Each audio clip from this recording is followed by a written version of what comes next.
Boa tarde, pessoal. Boa tarde.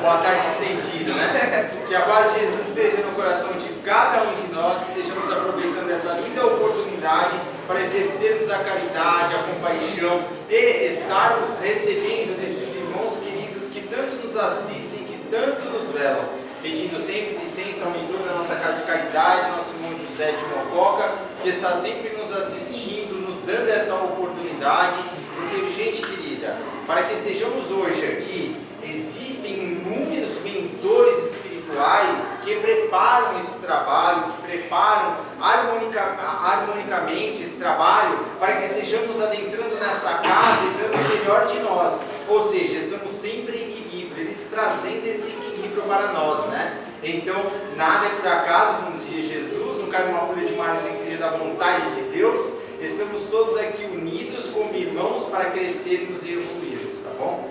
Eu não vou ficar falando muito mais, porque a gente vem aqui para cuidarmos, para assistirmos palestras de mim. Vocês já estão enjoados de ouvir já, né, gente? Todo sábado, quarta, sexta, estou aqui falando, né? Sempre dando as preleições das palestras. Mas hoje a gente está vindo, fomos buscar um irmão, indicado pela nossa irmã Silvia, né? Em contato com a nossa irmã Sandra, que nos trouxe lá, gente, trouxe do interior de São Paulo, né? Lá de Pirituba ele veio, né? Ele veio bem longe, ele estava brincando aqui agora falando que o pessoal acha que Pirituba é interior, né? A gente tem, né? Aqui na casa o pessoal que é de Pirituba, né? O Valdomiro, a Sueli, a dona Nilza, né? A Beth, a dona Beth. Então temos bastante gente que vem aqui de Pirituba também. E hoje estamos sendo presenteados por esse irmão e ele vai vir nos falando sobre Jesus na atualidade, tá? Então o nosso irmão chama-se Adilson. Senhor Adilson, fica à vontade, você pode ficar aqui, o senhor pode andar, você pode ir para o fundo do salão, fica à vontade, tá? A casa é do senhor, a gente quer que o senhor se sinta bem, tá? Tá, obrigado. O senhor Adilson, só um minutinho, eu vou colocar aqui. Eu já percebi que a voz dele é forte, mas não custa nada a gente, né?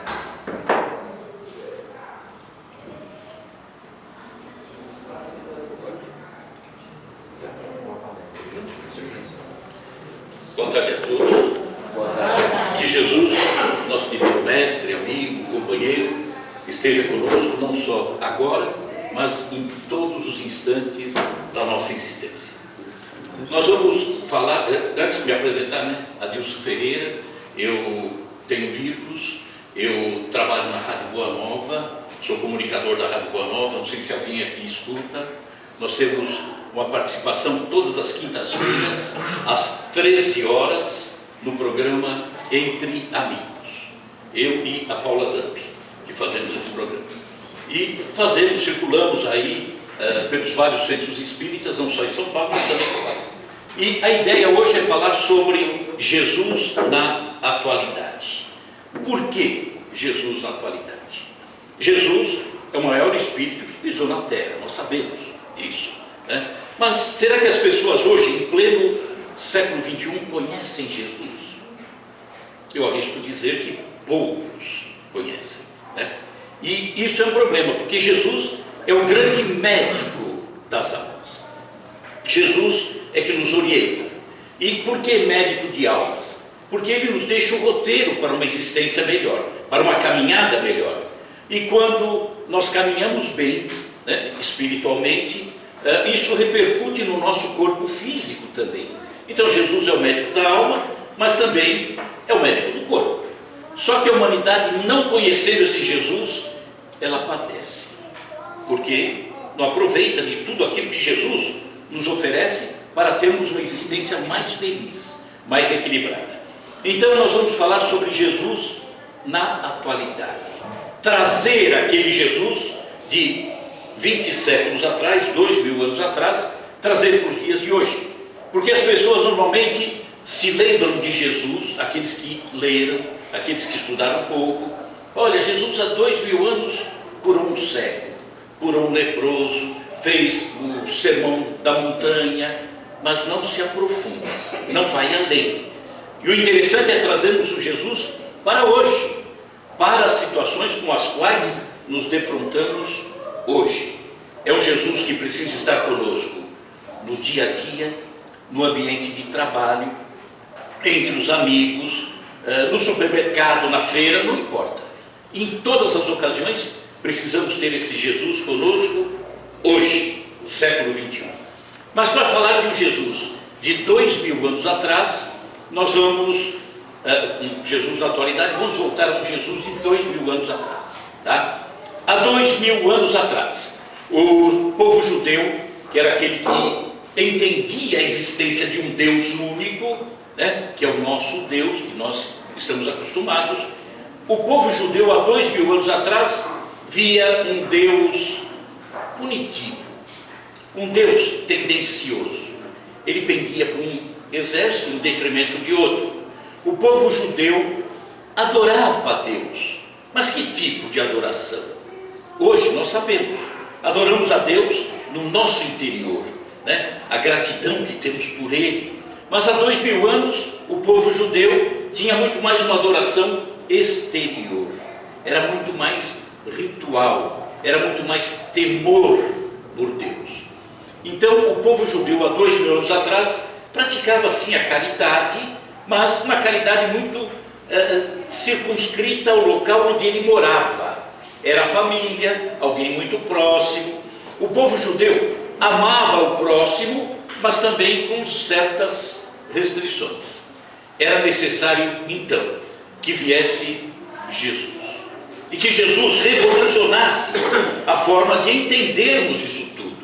E vamos ver que há 2000 anos, quando Jesus vem à Terra, logo de início ele acaba com Deus, eliminou Deus. No lugar de Deus colocou o quê? Ninguém arrisca. Pai. Não tem mais Deus, tem Pai. E olha, a figura de um Pai, né? Eu vou me espelhar no Pai da terra. Eu não vou dizer que eu tive, que eu tenho. Ele não está fisicamente comigo, mas é a grande referência minha. É um Pai que me amou, um Pai que me trouxe a vida, um Pai que cuidou de mim, um Pai que zelou, que me encaminhou, né? Com todos os defeitos que ele tinha e que continua ainda tendo, mas ele me amou intensamente. E quando Jesus vem e diz que Deus é Pai, aí eu começo a querer imaginar um Pai infinito, infinito no amor, no carinho, né? Na justiça. Então aí eu começo a imaginar um Deus muito melhor do que imaginaria se fosse simplesmente Deus. Por isso que ele disse, é Pai. Jesus vem e fala de amar o próximo. Jesus vem e nos conta causos. E aí eu vou perguntar, aproveitar e perguntar, tem alguém de Minas Gerais aqui? Oh, que bom! Às vezes eu vou fazer palestra, pergunto, não tem um de Minas. Eu acho estranho, porque mineiro tem em todo lugar, né? Então, Jesus contava causos. Então, para os mineiros daqui, tem coisa melhor do que causo contado por um mineiro? Não existe, não existe. Não que Jesus tivesse nascido em Minas Gerais. Não. Jesus nasceu lá em Israel, né? Mas ele contava causos. Quais eram os causos de Jesus? Parábolas. Parábolas.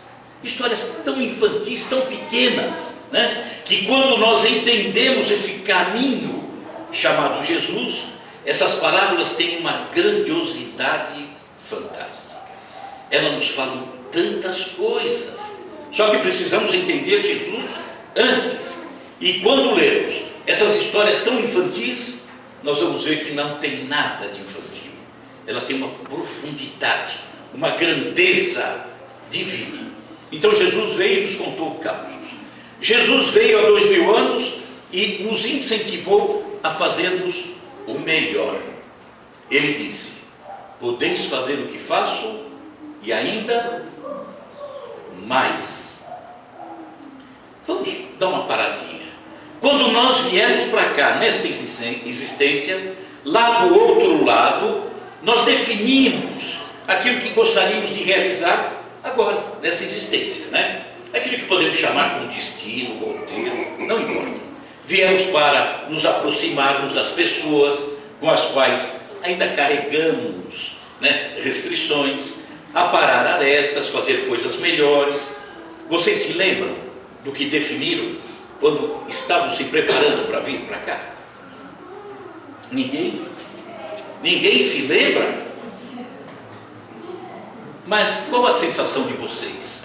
Estão fazendo mais ou menos do que deveriam fazer? Menos. Todo mundo vai entender que está fazendo menos. Por quê? Porque poderia fazer mais. Mas a terra, quando desembarcamos na terra, a terra nos seduz, nos tira às vezes do caminho. Vamos para o lado dos prazeres, né? Nos perdemos, como a história do filho pródigo, né? Nos perdemos.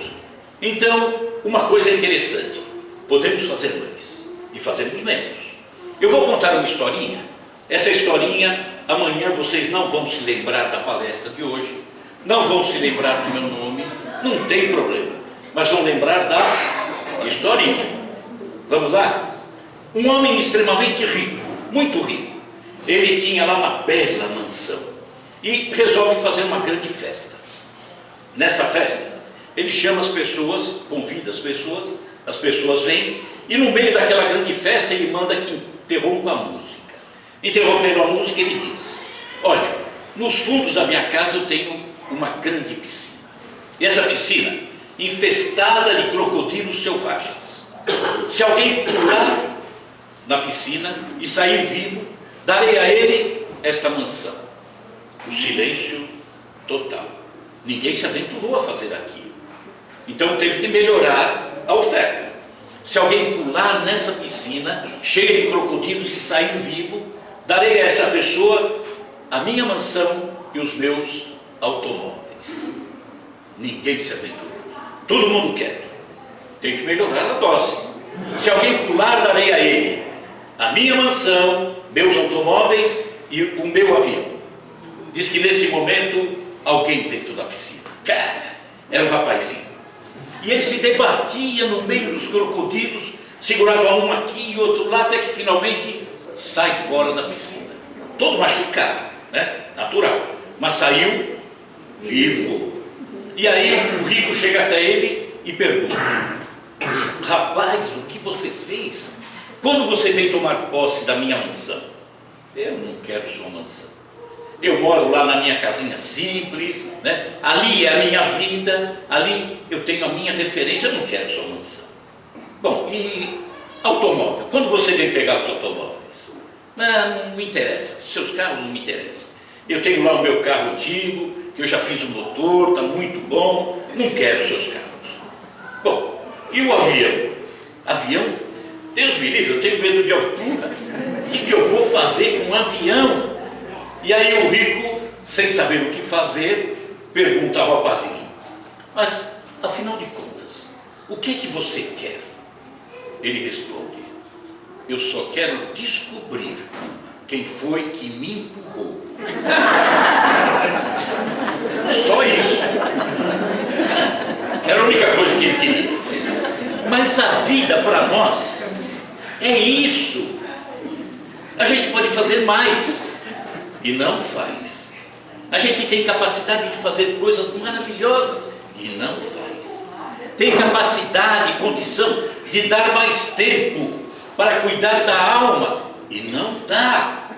Por quê? Olha, a vida está nos empurrando para dentro da piscina aí, né? É uma doença, a partida de um ente amado, uma dificuldade financeira, um problema de relacionamento. Nossa, quantas coisas a vida está nos jogando para dentro da piscina para dizer: você pode fazer mais, você pode sair vivo disso. E não fazemos. Por quê? Porque nos acomodamos. E é por isso que Jesus disse, há 2000 anos: podeis fazer o que eu faço e ainda mais. E a gente não faz. Preguiça, né? Comodismo, desinteresse. Eu vou cuidar das coisas da alma quando for mais velho. Eu não sei se eu vou ter o dia de amanhã. Aliás, não sei se vou hoje ainda embora. Então não dá para esperar. O melhor momento é agora. Então Jesus, há 2000 anos, nos falou tanta coisa bonita, nos incentivando. Eu sou o caminho, a verdade e a vida. A gente não se interessa muitas vezes nem pelo caminho, não constrói a verdade e não aproveita a vida verdadeira, que é a vida da alma. Mas Jesus estava sempre ali, nos acolhendo há 2000 anos, nos emprestava o ombro quando a gente tinha insegurança, desesperança, e Ele estava ali presente, era o grande médico, e estava próximo à partida dele. Ele ia ser morto, e antes ele diz: olha, eu vou ao Pai, mas pedirei a Ele que encaminhe um Consolador, que virá para corrigir aquilo que a humanidade ao longo dos séculos haverá de atrapalhar, modificar, né? E a humanidade modificaria mesmo, isso está na história. Esse Consolador que pedirei ao Pai virá com o objetivo de falar aquilo que eu não pude falar hoje. Não que Ele não podia falar porque não soubesse, Ele sabia de tudo. Nós é que não tínhamos condição de entender, de absorver o que Jesus queria nos dizer. O que Ele disse já é difícil de entendermos, imagina se Ele dissesse muito mais. Então era necessário que viesse no tempo correto o Consolador, para ajustar todas as coisas. Jesus é morto. E aí, a sua mensagem, como é que caminha? Caminhou com dificuldade, né? Primeiro século, tanto é verdade que foi com dificuldade, que nesse primeiro século, quando Jesus esteve fisicamente conosco, Israel, o povo judeu, aceitou plenamente Jesus? Não, tanto que ele foi morto. Nos dias de hoje, Israel, a terra de Jesus, sabe quantos cristãos existem em termos percentuais? A terra dele, 3%. 3% é cristão. O resto não é cristão. Mas aí, o segundo século, nós vamos ver que a mensagem de Jesus, primeiro, segundo, terceiro século, ganhou o mundo conhecido na época, né? Ásia Menor, principalmente, a Grécia. Por quê? Porque houve um homem que levou para fora isso. Paulo de Tarso, né? Levou. Mas mesmo assim, o homem vê a mensagem de Jesus começar a ser distorcida. Muito embora nesses primeiros 3 séculos ela caminhou relativamente pura. Olha como ela se perdeu ao longo do tempo. Ásia Menor, hoje Turquia, que Paulo de Tarso levou a mensagem, e a mensagem cresceu tanto na Ásia Menor, Turquia, nos dias atuais.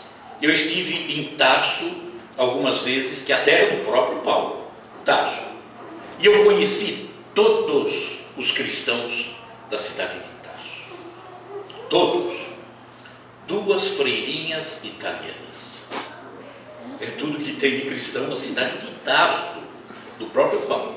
Mas se estava programado, entendido até por Jesus, que a sua mensagem iria ser distorcida pela humanidade, esse era o entendimento normal dele. No 4º século, o cristianismo, que caminhava até com uma certa pureza, no 4º século, vamos lembrar que acontecem grandes distorções. Por quê? Quem dominava aquela região era o Império Romano. O Império Romano era cristão? Não, era pagão, adorava vários deuses, então não aceitava o nosso Deus e obviamente Jesus, né, por tabela. 4º século, a doutrina do Cristo ganhava corpo de tal forma, estava se avolumando tanto, e o Império Romano começa a perceber que o cristianismo começava a colocar em risco até o próprio império, né? O cristianismo frente ao paganismo de Roma. E aí tem um ditado que diz que se o teu inimigo começa a querer ficar maior que você, una-se a ele, porque senão ele te engole. Foi o que Roma fez no início do 4º século. Constantino, imperador de Roma, traz para dentro de Roma o cristianismo, que começa com o paganismo. Só por aí a gente já percebe que muitas coisas seriam distorcidas ao longo do tempo. Querem ver só? Início do quarto século, ano 325, já o cristianismo dentro de Roma, já com a igreja romana, né? Já o cristianismo, mas dentro da igreja romana, é promovido no ano 325 um concílio. Concílio é reunião dos religiosos da igreja romana com o fim de acertar certas arestas, fixar certos conceitos, e um deles, nesse ano 325, nesse concílio conhecido como Concílio de Niceia, uma das questões a serem discutidas era: quem é Jesus? Eles iam definir quem era Jesus. Haviam duas correntes, uma patrocinada por um religioso de nome Atanásio. Atanásio dizia que Jesus era da substância de Deus, era consubstanciado, Jesus era Deus. Outra corrente, Ário, também de Alexandria, no Egito, dizia que Jesus havia adquirido a sua perfeição ao longo de muitas e muitas existências, que nós espíritas entendemos como encarnações, né? Muitas e muitas encarnações. Obviamente que não na Terra, porque Jesus acompanha a Terra desde o início.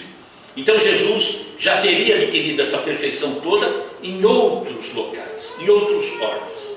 Então, Atanásio dizia que Jesus era Deus, e Ário dizia que Jesus havia conquistado através de muitas existências, aquilo que nós entendemos.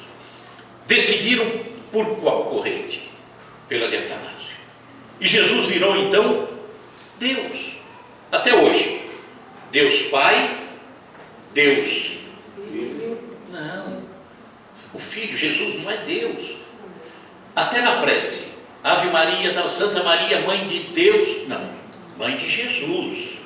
Jesus não é Deus. Então, a partir desse momento, nós perdemos o endereço de Jesus. Por quê? Porque Jesus era Deus. Jesus agora estava no infinito. Aonde que estava aquele homem que emprestava o ombro para a gente pedir ajuda, socorro? Perdemos o endereço. Perdemos totalmente o endereço. O que nos foi passado ao longo dos séculos a respeito de Jesus, até em razão da dificuldade de divulgação, problema de imprensa, né? No decorrer desses séculos todos, não tinha WhatsApp, né? Não tinha nada. Então nós perdemos muito de Jesus. Tanto que nós vamos ver que séculos e séculos e séculos, tendo a receita de Jesus na nossa mão, nós não caminhamos da forma correta. Caímos nas cruzadas, caímos na Inquisição, perdemos esse endereço. Vamos ver que naquela época, perdendo o endereço de Jesus, em muitos locais tem um crucifixo, que já vem daquela época. O crucifixo é o quê? Jesus na cruz, coroa de espinho, olhar de derrotado, um Jesus morto. Será que Jesus é isso? Ou é exatamente o inverso? É exatamente o inverso. Jesus não foi derrotado, Jesus foi vencedor. Jesus não está morto, ele está vivo, sempre esteve. Mas nós levamos isso ao longo do tempo. Era necessário então que surgisse o Consolador prometido, aquele que ele disse, hein? Virá para corrigir aquilo que o homem haveria de distorcer ao longo dos séculos, e que viria também para ensinar mais coisas. E aí vamos ver, 1857, meados do século XIX, chega à Terra o Consolador prometido, doutrina espírita. Logo de início, essa doutrina vem nos dizer que todos, sem exceção, fomos criados simples e ignorantes. Ignorantes no bom sentido, né? Simples e ignorantes, desconhecendo tudo. Mas ela vem também dizer que os atributos de Deus são os mesmos que todas as religiões pregam. Deus é infinitamente justo, infinitamente bom. Então, se essa doutrina nos diz, logo de início, que todos fomos criados simples e ignorantes, e que Deus é infinitamente justo e bom, opa, recuperamos Jesus. Porque Jesus não poderia ter sido criado de uma forma diferente de nós, sob o risco de Deus deixar de ser Deus. Por quê? Porque não teria sido nem justo e nem bom. Teria criado Jesus, Deus teria criado Jesus dentro de uma perfeição total, quando nós carregamos tantas imperfeições. Então recuperamos Jesus. Jesus é como nós. Ele foi criado dentro da simplicidade e da ignorância, e que através dos próprios méritos, em outros orbes, conquistou essa beleza tão grande, essa perfeição tão bonita. E aí eu vejo um Jesus muito, eu já via no passado, né? Um Jesus grandioso. Hoje eu vejo um Jesus ainda maior. Por quê? Porque ele conquistou essa perfeição através do seu próprio mérito, do seu próprio esforço. Ele não é o filhinho preferido do Pai. Ele não. É como nós recuperamos Jesus. Olha que beleza. E agora nós temos um Jesus novo, um Jesus vivo. Aquele crucifixo, nos dias de hoje, para quem entender, para quem for buscar, para quem raciocinar, aquele crucifixo não faz o menor sentido. Menor. Vocês devem ver em reportagens da televisão, quando aparece, por exemplo, estão fazendo um documentário, uma entrevista no Congresso Nacional, né? Senado, Câmara, o gabinete de um juiz, de um governante. Não raras vezes, você deve ter visto isso, lá na parede, o quê? Crucifixo. Já viram isso? Crucifixo lá atrás. Só que, do crucifixo para cá, meio metro, acontecem coisas que até Deus duvida. Ou não? Por quê? Porque aquele Jesus está morto. Aquele Jesus não está no coração daquele governante. Aquele Jesus não está vivo no coração daquele juiz, daquele chefe de família. Tem muito chefe de família com um crucifixo na parede e maltratando a família. Por quê? Porque ele está morto. Então, se a humanidade aprendesse a entender esse Jesus, que coisa bonita, né? Vamos lembrar aí de uma frase de Joana de Ângeles, mentora do nosso querido Divaldo. Eu vou falar essa frase, gravem, por favor, em vocês. À noite, quando forem dormir, encostem a cabeça no travesseiro, fiquem pensando nessa frase. Joana de Ângeles disse: é preciso que a humanidade aprenda a descrucificar Jesus. Viram a grandeza dessa frase? A humanidade até hoje tem aquele Jesus crucificado, morto. Nós precisamos aprender a descrucificar, tirá-lo da cruz, trazê-lo vivo, porque ele está vivo. Ah, Jesus voltará, como dizem. Não, mentira. Não pode voltar aquele que nunca foi. Ele nunca foi, ele está conosco.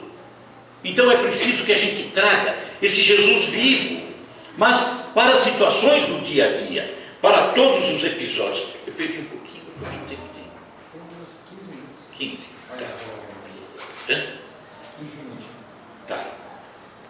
Vou fazer um esforço para chegar. Porque eu não estava vendo nem a parede. Tudo bem, tem um relógio lá atrás. Então, é preciso que a gente traga esse Jesus para os dias de hoje, né? Para as situações de hoje. Estamos acostumados a fazer isso? Não estamos. Mas se quisermos, nos acostumamos, aprendemos. Imagine que eu pegasse e convidasse Jesus, não a figura linda de Jesus, fisicamente, né? Com todo respeito, maravilhoso, mas eu tenho que olhar um Jesus, buscar um Jesus, filosofia de vida, um Jesus ensinamento, né? Isso que eu tenho que colocar. Porque tem muita gente que fica diante de Jesus, adorando aquele quadro, mas não compreendendo nada, não entendendo nada. Está encantado com o professor, mas não aprendeu a matéria. Então não adianta. Né? Nós temos que trazer esse Jesus, filosofia, para dentro de nós. Imagine então que eu pedisse a ele: Jesus, esteja comigo hoje, logo cedinho. Né? É como se ele, por exemplo, viesse fisicamente, não é o caso, mas viesse fisicamente e sentasse ao meu lado. Tomamos café da manhã juntos. Jesus, estou indo para o trabalho, vamos? Vamos. Eu vou dirigindo, eu não sei se ele tem carta, não tem. Né? Aí eu sento, ele se senta ao meu lado, eu estou indo para o trabalho, pego uma avenida, mão dupla, e eu tenho um cruzamento ali que eu costumava, aquele cruzamento tem uma flechinha assim, cortadinha. Mas eu costumava chegar ali, dar uma olhadinha, está livre, fazia um gatinho. Tchum, né? E esse dia estou com Jesus, paro ali, olhando, Jesus fala: ô, você vai fazer isso? Pô, Jesus, calma, vamos devagar, né? Eu vou contornar para passar, eu só estou vendo se não está congestionado. Né? Aí já vou pensando, eu vou chegar no serviço, aquele chefe, né? Oh, meu Deus do céu, eu vou passar direto. Aí chego no serviço, Jesus não dá. Passo pelo chefe e ele: oh, você não viu teu irmão aqui? Oh, bom dia, chefe, desculpa, eu não percebi. Né? E assim eu passo o dia corrigindo aquilo que eu faço de errado. Passo o dia tentando fazer melhor aquilo que eu já faço certo. E quando chegar no final do dia, eu sempre lembro disso. Santo Agostinho pediu, né, nos recomendou: quando chegar no final do teu dia, dá uma paradinha e faça um balanço do teu dia. Vê como foi teu dia. O que você fez? O que estava certo, o que estava errado?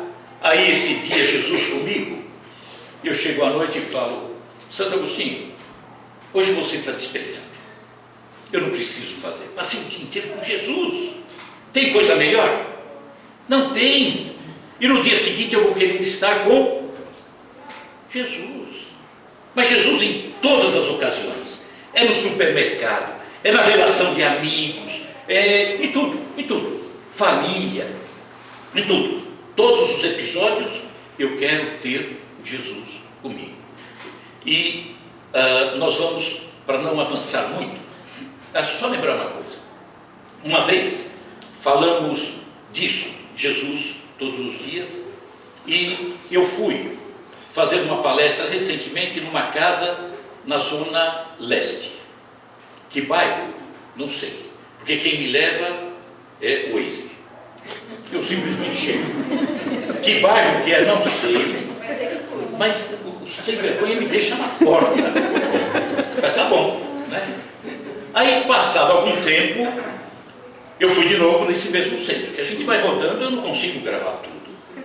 E aí cheguei nesse centro e comecei a fazer uma palestra, uma outra palestra que não essa, e ao final uma pessoa, uma das dirigentes, não esqueci o nome dela, Vanessa, que é o nome da minha filha, da terceira filha, e aí ela veio e falou: olha, o senhor esteve aqui conosco há um ano atrás, mais ou menos. Que bom, não lembrava, né? Há um ano atrás. Que bom, tá? O senhor fez uma palestra falando de Jesus na atualidade. Eu faço essa palestra, né? A partir daquela data que o senhor veio, eu saio todas as manhãs com a minha filha. Não sei se vai para a escola, para o serviço, não sei. E ela falou: desde aquele dia, quando eu entro no carro, minha filha entra, eu pergunto para ela: Jesus já entrou? Já, mãe, já está aqui no banco. E aí a gente vai. Gravou, ficou nelas, né? Essa ideia. E uma vez também fazendo essa mesma palestra numa outra casa, essa eu recordo que era mais perto de casa, quando eu falei isso, ao término veio uma senhora e falou: puxa vida, nós espíritas temos o hábito do evangelho no lar, né? Por que a gente não tem o hábito de um dia com Jesus? maravilhoso, né? É só começar a fazer. Só que aí a gente não vai ficar um dia só com Jesus. A gente vai querer ficar o outro, e vamos ficar todos os dias com Jesus. Mas, às vezes, a gente acha que conhece Jesus, que segue os ensinamentos de Jesus. Ele disse que era o caminho, a verdade e a vida, e será que eu conheço esse caminho? Há 2000 anos ele deixou um caminho, não ele em si, os evangelistas, os 4, Mateus, Marcos, Lucas e João, escreveram os evangelhos, né? Aquilo era um caminho há 2000 anos atrás, e ele disse: eu sou o caminho, a verdade e a vida. Só que esse caminho permanece restrito aos 4 evangelhos? Não, ele se abre na direção do infinito. Por quê? Porque Jesus não para de falar conosco. Ele fala conosco através de uma palestra, ele fala conosco através de um livro, ele fala conosco através de uma música, ele fala conosco através de um abraço, ele fala conosco em tantos episódios. Então esse caminho tem que crescer sempre. Eu tenho que construir a minha verdade. Vocês construíram a de vocês? Ou a verdade é algo pronto?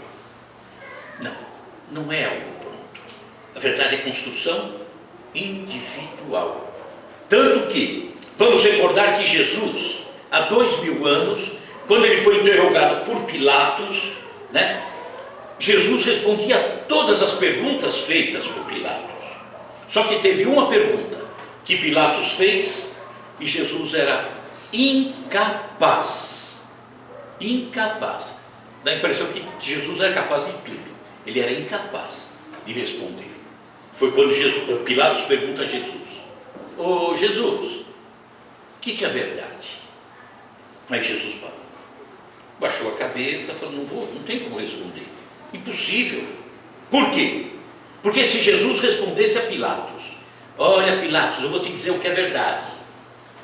No reino do meu pai há muitas moradas. Pilatos diria para Jesus: bobagem, Jesus. Fala outra aí. Vou te falar outra, Pilatos. Para conhecer o reino dos céus é preciso nascer de novo. Pilatos responderia: bobagem, Jesus. Porque aquilo era verdade de Jesus, não era verdade de Pilatos. E nós temos um caminho que Jesus nos deixou e que vem nos ampliando esse caminho cada vez mais. Eu, transitando por esse caminho de Jesus, eu vou recolhendo material para construir a minha verdade. E quanto mais eu percorro um caminho maior, mais largo, mais capacidade eu tenho de construir uma verdade cada vez maior e encontrar uma vida espiritual cada vez melhor. Esse é o caminho. Mas às vezes nós achamos que já conhecemos tudo. Não conhecemos nada. Temos que estudar, porque damos, às vezes, 2 horas por dia para uma novela, 2 horas por dia para um jogo de futebol, 3 horas para um filme, e não damos 15 minutos. 15 minutos para entender Jesus. E eu quero alargar o caminho de que forma? Quero construir uma verdade maior de que forma? Então, às vezes, a gente acha que conhece, mas não conhece. Nós vamos fazer aqui uma brincadeira, só queria ver a participação de vocês, né? Vocês concordam em participar dessa brincadeira? Com sinceridade. Nós estamos dentro de uma casa espírita, né? Mas nós temos que ser sinceros também fora da casa espírita, né? Participam dessa brincadeira? Então vamos lá. Há 2000 anos Jesus disse: reconcilia-te com teu inimigo enquanto estás a caminho. Inimigo. Quem tem inimigos aqui? Entrei bem. A palestra toda foi feita dentro da ideia que todo mundo tinha. A resposta é só de você para frente, para trás não, né? Não, aqui também. Eu tenho inimigo. E aí eu entrei bem por quê? Porque a sequência da palestra era dentro do entendimento que todo mundo tinha inimigo. Mas vocês estão de parabéns. Tá? Marutaria eu tenho. Mas aí eu vou ter que pedir ajuda, porque ninguém tem, a exceção dela, né? Todo mundo aqui está legal, não tem inimigo. Então eu vou ter que pedir ajuda, né? Porque eu não sei sair desse enrosco. Eu me meti. Mas eu vou pedir ajuda para quem? Para o meu mentor. Tá? Então vocês me dão licença. Eu preciso conversar um pouquinho com ele. Ele tem que me tirar dessa, né? Então, dá licença, eu vou conversar com ele aqui. Oi, chefe. Tudo bem? Ele? Eu estou com um problema. Eu perguntei para o pessoal se eles têm inimigo. Ninguém tem. Ninguém. Não, a palestra é no José de Mococa. José de Mococa, não é no nosso lar, não. Mas ninguém tem, o que eu posso fazer? Ninguém tem. Tá? Diminui um pouco. Tá, vou diminuir, hein? Aguenta um pouquinho aí. Ele falou assim, olha, pergunta diferente. Reconcilia-te com tuas grandes inimizades quando estás a caminho.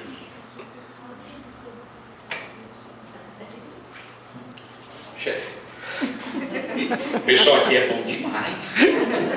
Aqui todo mundo faz aquilo que Jesus orientou. Eu estou olhando aqui o semblante de todos. Que pureza. Dá inveja. Eu estou com inveja. Você me desculpa, mas eu estou com inveja. Diminui. Pergunta diferente. Tá, mas aí eu tenho que pedir para levantar a mão quem tem. Tá, aguenta um pouco. Ele falou assim. Pergunta diferente então agora. Só que peça para levantar o braço quem tem, tá? Reconcilia-te com o teu... Levanta o braço, hein? Com o teu parente difícil. Só um braço, pessoal. Só um. Não precisa dois, não. Reconcilia-te com o teu parente difícil quando estás a caminho. E todo mundo tem. O que é parente difícil? Um inimigo. Nós achamos que inimigo é aquele que dá tiro, que nos mata, uma emboscada. Não. Uma grande inimizade é o parente difícil, que nós não compreendemos, que nós não entendemos, que cobramos dele coisas que nós não temos ainda. Né? Eu fazia essa palestra, eu sempre recordo, sempre que falo isso eu lembro desse episódio. Estava fazendo uma palestra em Guarujá.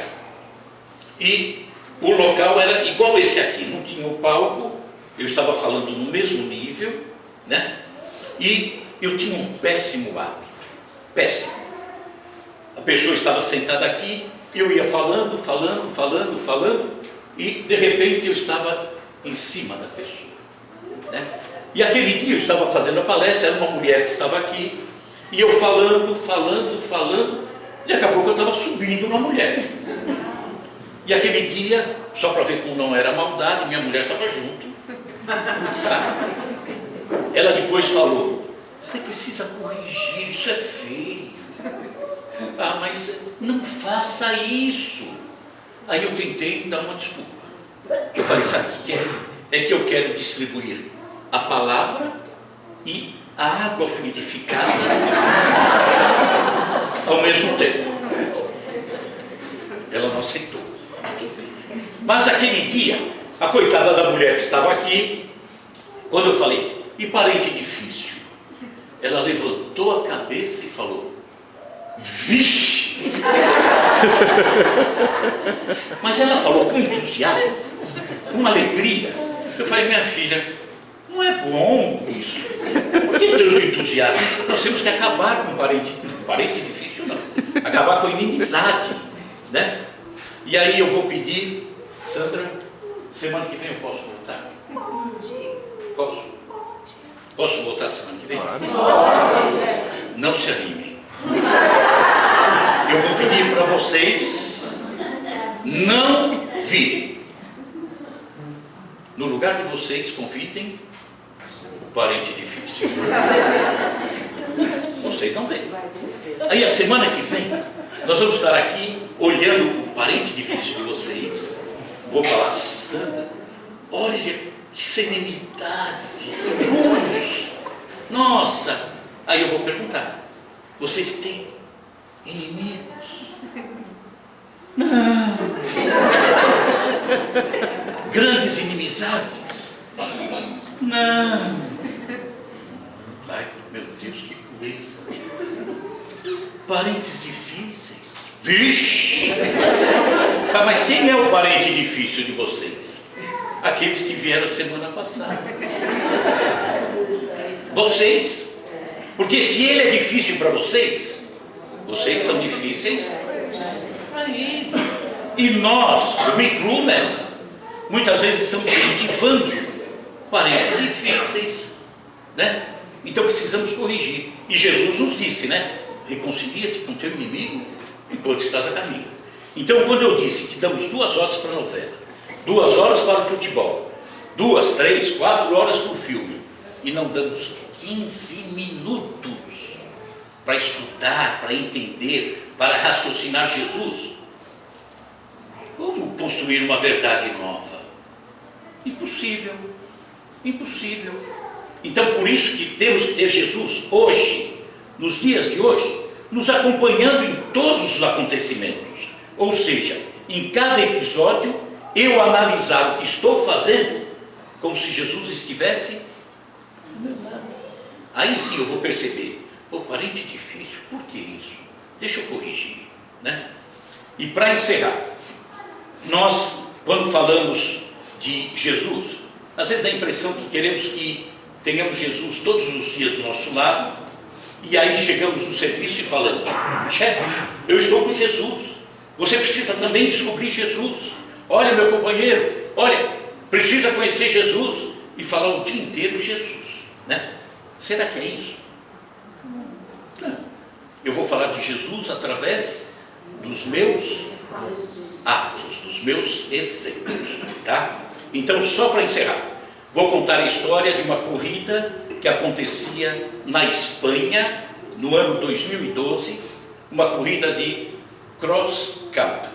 É uma corrida onde os corredores descem na terra, né? Passam por terreno alagado, sobem, pulam obstáculos. É uma corrida maluca, né? E acontecia essa corrida no ano 2012 na Espanha. Em primeiro lugar, ia um corredor africano, se não me engano era etíope, e eles são formidáveis, né, para isso, uma resistência, uma coisa impressionante. E esse corredor africano, etíope, se não me engano, ele ia bem à frente.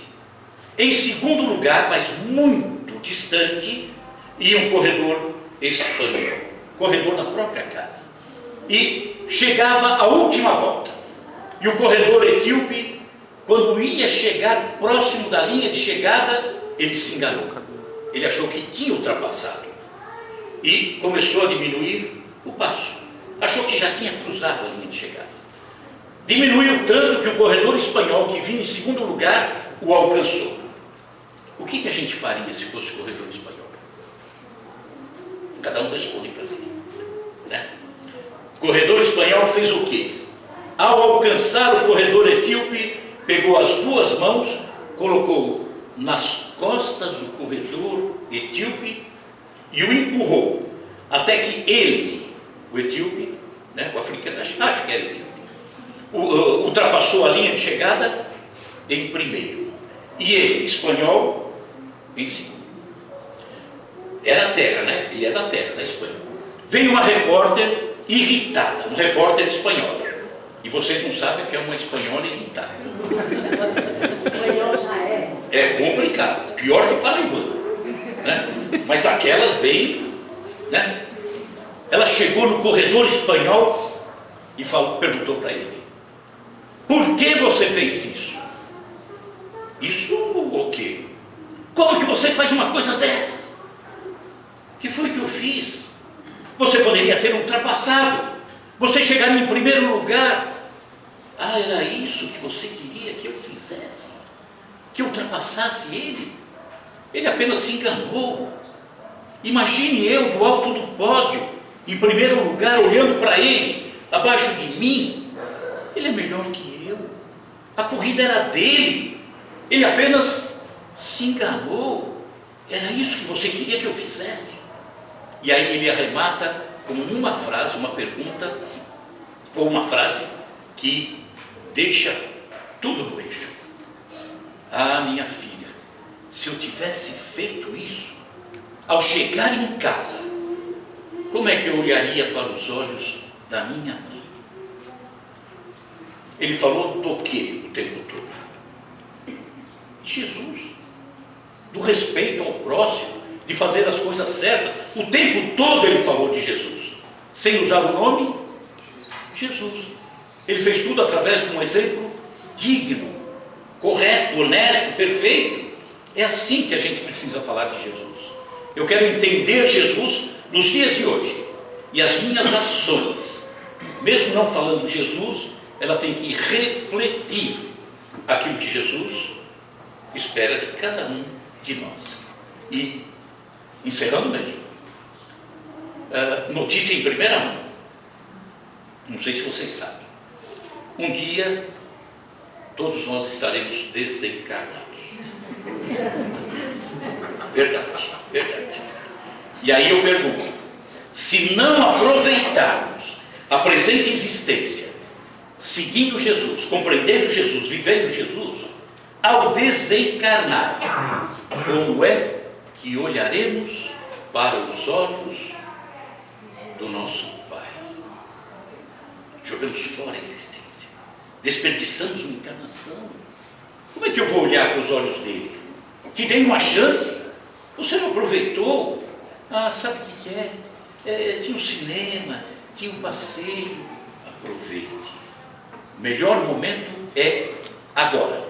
Até porque reencarnar na Terra, né, em condições melhores, porque ela está caminhando para a situação melhor, mundo de regeneração, reencarnar na Terra está ficando cada vez mais difícil. Então aproveite agora. Até mineiros, os mineiros que estão aqui, se perguntar, a senhora é mineira, né? Quem que é mineiro aqui? Você, de Laranja. Você é filha de mineiro? Filha de mineiro ou nasceu? Mineiro e nasci. Em quantos irmãos vocês eram? Em quantos irmãos? Uma só, eu mais uma. Hã? Duas. Duas? Ah, então você não vale. Você não é mineira, não. Quem mais é mineiro? Quantas? A senhora que tem um pouquinho, é jovem há mais tempo, a senhora que está atrás. A senhora, em quantos irmãos é? São quatro. Ah, mas os mineiros daqui são diferentes. Mineiro tem 15, 18, 22, né? É como o judeu ortodoxo. Aquele judeu preto, com uniforme, com roupa preta lá, com terno preto, cabelo enroladinho. Ele anda segurando um filho aqui, outro filho aqui, um filho segura no bolso aqui, outro no bolso de lá, outro segura na aba do paletó, a mulher vem atrás, um filho, ela empurrando o carrinho, um filho segurando um lado, outro do outro, outro aqui, outro segurando a saia, e ela grávida. Isso já não tem mais, né? Mineiro com dois, desculpa, não é mineiro. Então fica difícil reencarnar na Terra, e a hora certa é agora. Se não aproveitar, já era, tá? Então que pensem bem nisso, Jesus nos dias de hoje, em todas as situações nossas, todos os episódios. Quando retornarmos para casa, se viermos sozinho, pode estender o braço, porque Jesus vai estar conosco. Quem veio em 2, certeza vai estar voltando em 3. E vamos espalhar esse Jesus por toda a terra, tá? Muito obrigado.